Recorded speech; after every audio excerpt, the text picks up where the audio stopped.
The Imperishable Beauty of Assata Shakur. I come from a tradition of women Maroons who didn't just try to escape from oppression, but who were totally, mind, body, and spirit, committed to resisting and winning. Assata Shakur. By now, many will be aware that Mama Assata MOJUBAAAA Shakur has been added to the FBI's top 10 most wanted terrorist list. Being the first woman to be added, Mama Assata now shares the honor alongside such names as Osama bin Laden, Abdullah Ahmed Abdallah, and Ramadan Abdullah Mohammed Shala. It is interesting to note that while the others on the list feature for allegations such as conspiracy to place a destructive device aboard an aircraft, attempting to destroy and damage by means of explosives, and conspiracy to use weapons of mass destruction against US nationals, Mama Assata features for vague, undefined offences such as act of terrorism, as well as unlawful flight to avoid confinement, murder. And if that was not enough, the previous bounty for her capture has been doubled from $1 million to $2 million. It is necessary to be clear that this act of unmitigated gall on the part of the US government is nothing less than an attack aimed to destroy the unconquered spirit of a mama and lasting symbol of the African liberation movement. But before I go further, it is apparent to me that many are not acquainted with the life and legacy of Mama Assata, so let me take some time to shed some light on who she is. Assata Shakur was born in New York on July the 16th, 1947. She became a student activist in her teens and later joined the Black Panther Party at the age of 23 in Harlem, fast becoming one of its leading members. While with the Panthers, she was instrumental in the organizing and implementation of the school and breakfast program aimed to educate and feed black children. On facing ideological differences with the party, Mama Assata moved on to join the Black Liberation Army and also the Republic of New Africa.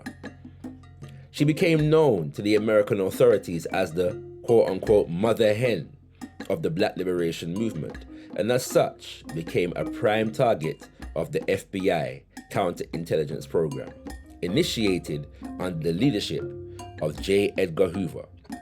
The FBI instituted COINTELPRO for expressed aims and objectives: prevent the coalition of militant black nationalist groups, prevent the rise of a messiah who can unify and electrify the militant black nationalist movement, prevent militant black nationalist groups and leaders from gaining respectability by discrediting them to three separate segments of the community. A final goal should be to prevent the long-range growth of militant black organizations, especially among youth. Specific tactics to prevent these groups from converting young people must be deployed. Thus, set the framework for the FBI to engage in the mass surveillance, infiltration, harassment, arrest, incarceration, and downright murder of the many black organizations and leading members of the Black Liberation Movement. As Mama Assata states, it didn't matter what position you took. It mattered that people related to those positions, that people understood what you were saying, that people supported you. The government perceived us as a threat because they understood that we were serious. They understood we were serious, and they understood also that we were becoming a more sophisticated opposition. The neutralization tactics of the FBI included the arrest of the Panther 21, 1969, in which 21 leading Black Panther members were arrested and jailed on trumped-up charges. the murder of Fred Hampton and Mark Clark in a raid conducted by the Chicago Police Department and the FBI, flooding the black community with drugs, sending paid agents into black organizations in order to spy and create discord between organizations. The above are just a few examples that speak to the workings of a vicious, malicious vendetta for which the American government, FBI, and various police departments had no bounds. Mama Assata herself was hounded by the authorities wherever she went. Constant and persistent surveillance led to numerous attempts to frame her under false criminal accusations, which all failed. They accused her of bank robbery. The charge wouldn't stick. They accused her of bombing a police car with a hand grenade. The charge wouldn't stick. Even when she was shot in the stomach in April 1971, she was arrested, charged with armed robbery, and the charge wouldn't stick. It would appear that after all these final attempts, they simply resolved to take her out. On the 2nd of May 1973, Mama Assata and Black Liberation Army brothers Zaid Malik Shakur and Sunjata Akoli were stopped by New Jersey State Troopers James Harper and Werner Forrester for allegedly driving with a broken taillight. The altercation resulted in the death of Zaid Malik Shakur and State Trooper Werner Forrester, who was shot with his own gun. Following arrest, the lioness was subjected to a kangaroo court, governed by the wolves who gathered for her flesh. She was charged with many criminal acts and eventually convicted of only one, the murder of Officer Forrester. The judge and jury conspired to bring back a guilty verdict, despite no evidence proving that she even held the gun that killed Forrester, let alone shot it. In fact, medical evidence revealed that she had herself been shot twice in the shoulder, while her hands were raised in a declaration of being unarmed.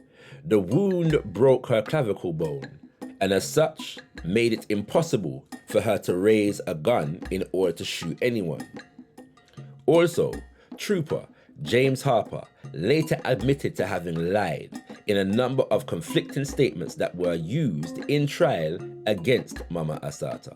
But the nature of injustice is that lies prevail and define the reality of the day. Thus, Mama Assata was sentenced and imprisoned. While in prison, she was beaten, tortured, and hounded, sometimes near to death. She spent over 2.5 years in solitary confinement.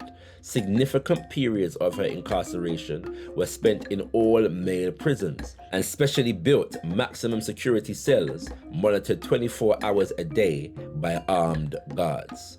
Comfort came to her during her trial when a relationship with Kamal Siddiqui, another activist in prison with her, brought forth the fruit of her daughter, Assata Shakur. We began to feel tender towards each other. We started to feel like human beings again. We just decided that we were going to live. We're not going to kill our right to live. So we just decided to be human beings. Assata Shakur. Mama Assata speaks of how Brother Kamal and herself, in considering to bring life into this world, thought of their ancestors who raised children under the repugnant conditions of plantation slavery, a reflection that was emphatically real, as she likens the experience of prison to the very same conditions our ancestors were subjected to in slavery. It seems Mama Assata's resolve to remain human in spite of such inhumanity was a determined one, as not even her daughter being separated from her days after giving birth was enough to kill her spirit. It was during her stay in one of these maximum security units that her grandmother came to visit her, along with many members of her family. Her grandmother told the story of a dream, a premonition, a prophecy, in which Assata Shakur was free of the prison walls that contained her. She would later warn her granddaughter not to get used to that place. And in the tradition of our African ancestors, her prophecy came true. After 6 years in prison, Assata Shakur, knowing that her very life was in danger as long as she remained captive, broke free of the Clinton Correctional Facility for Women.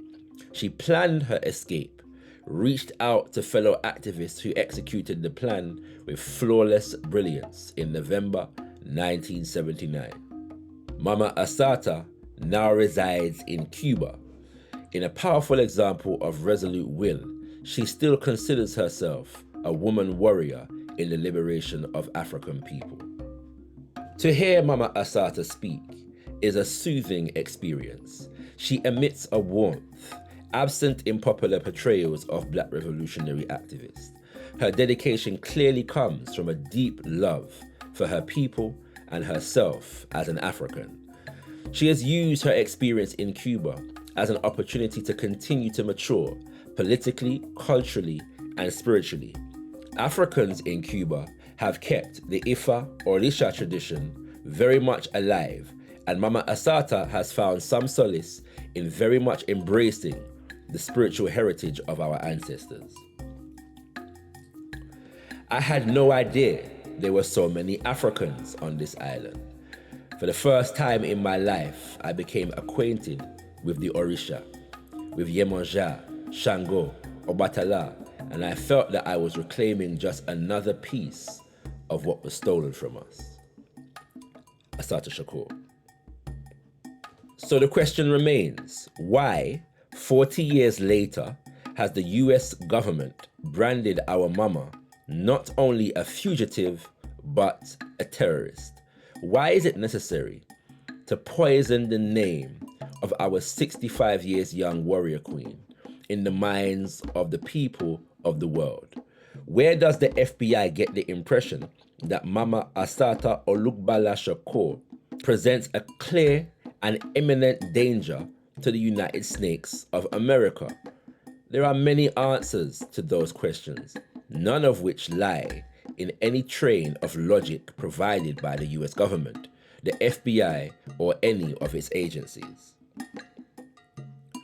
The FBI defines terrorism as the unlawful use of force or violence against persons or property to intimidate or coerce a government, the civilian population, or any segment thereof in the furtherance of political or social objectives.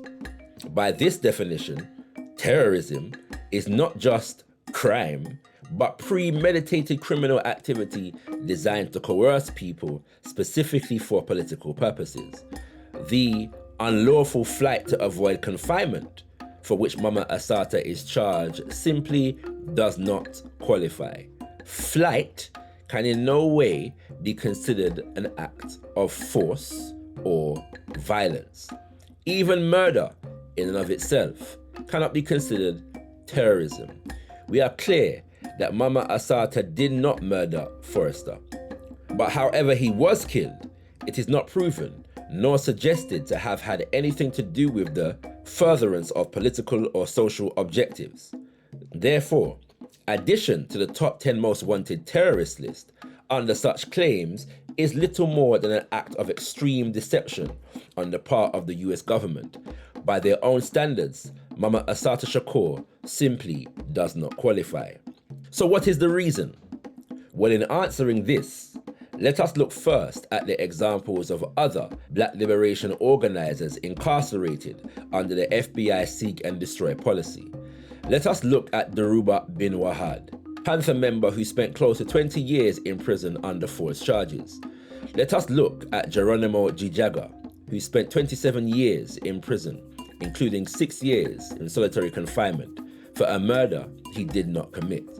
Let us consider Mutulu Shakur, brother of Assata Shakur, partner of Afeni Shakur, and second father to Tupac Shakur, still serving decades in prison after being targeted by the FBI. Let us consider Mumia Abu Jamal, who has spent 30 years on death row after being falsely accused of murder before having his sentence commuted to life imprisonment in 2012.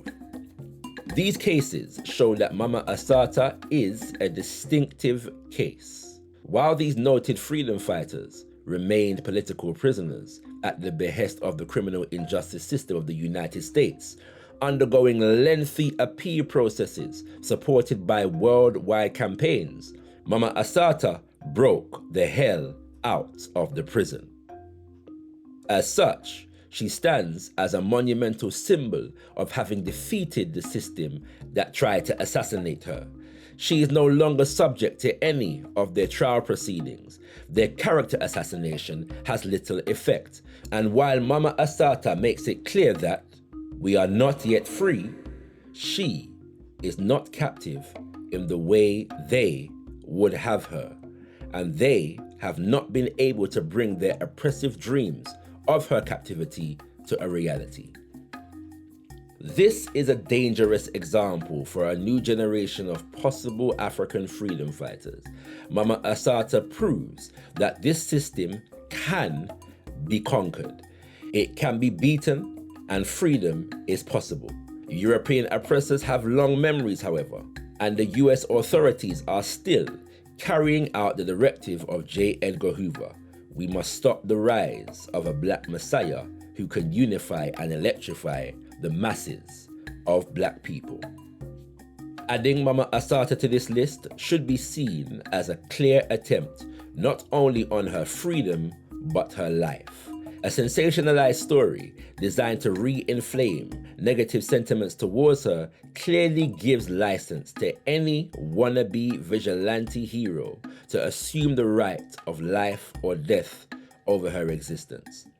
The seriousness of this act becomes even more apparent when it is considered that no evidence has been presented to suggest Mama Assata Shakur is planning any acts of force or violence against the United States. The USA sends its army to other countries in pursuit of reputed terrorists, many of whom end up dead one way or another. Furthermore, the fact that this act has come under the reign of Barack Obama, the first black president, and formally announced by Aaron Ford, a black FBI agent, should not be overlooked. Two supposedly powerful black men labeling a black woman a terrorist before the entire world is a dangerous symbol, and one that should be condemned for the disgrace that it is. But the insidious nature of this act does not stop there. There is a sinister agenda at play. Let us be clear about the implications of Agent Ford's statement. Quote, "She continues to maintain and promote her terrorist ideology.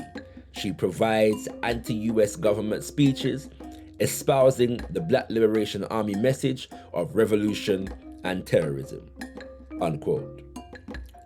It is necessary to be emphatically clear that by labeling Mama Assata a terrorist, the US government has simultaneously labeled all African liberation, Black power philosophies terrorist ideologies. This is something that some African activists have been aware of for a long time. It was clear that the US government focus on Islamic terrorism was a precursor for the criminalization of African Black nationalism as a whole.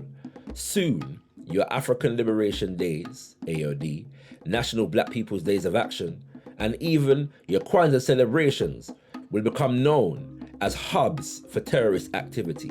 Soon, Black organizations and leaders of Black organizations will become the architects of a new axis of evil. This new axis of evil will require the American government to reinstitute its COINTELPRO operations, complete with a healthy sprinkling of Black FBI agents and AFRICOM army officials in prominent positions for good measure.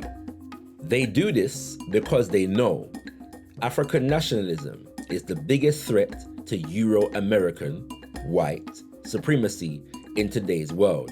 They know that Mama Assata is a symbol of lasting success and enduring resilience in the face of continued attempts to repress Africa and her people.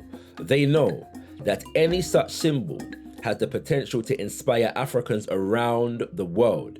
And when Africans are inspired, we speak of African self-determination. We speak of African self-reliance. We speak of freedom. And when we speak of these things, we revolutionize the African continent. And whoever controls Africa rules the world.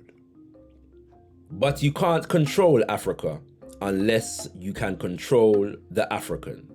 So Africans, let us not be controlled. Let us defend the life and integrity of our mama, a woman who has sacrificed so much for our freedom.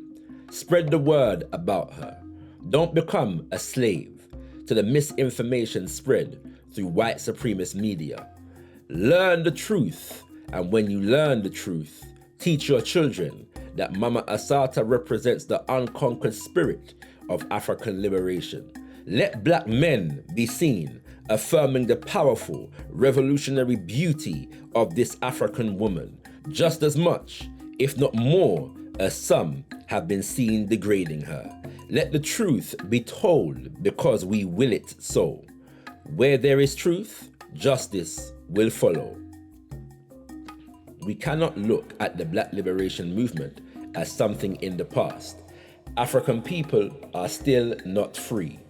If we do not take our movement seriously, then we will have to hang our heads in shame in front of our ancestors. Assata Shakur. Mama Assata MOJUBAAAA Shakur, we honor you and we salute you. We thank you for fighting for us. We thank you for teaching us how to fight. You have remained strong, and in the spirit of African reciprocity, those of us who know will do whatever we can from wherever we are with whatever we have to ensure that your good name, life, and legacy are defended and protected by any means necessary. In peace, love, and liberation. Abibi Fahondie.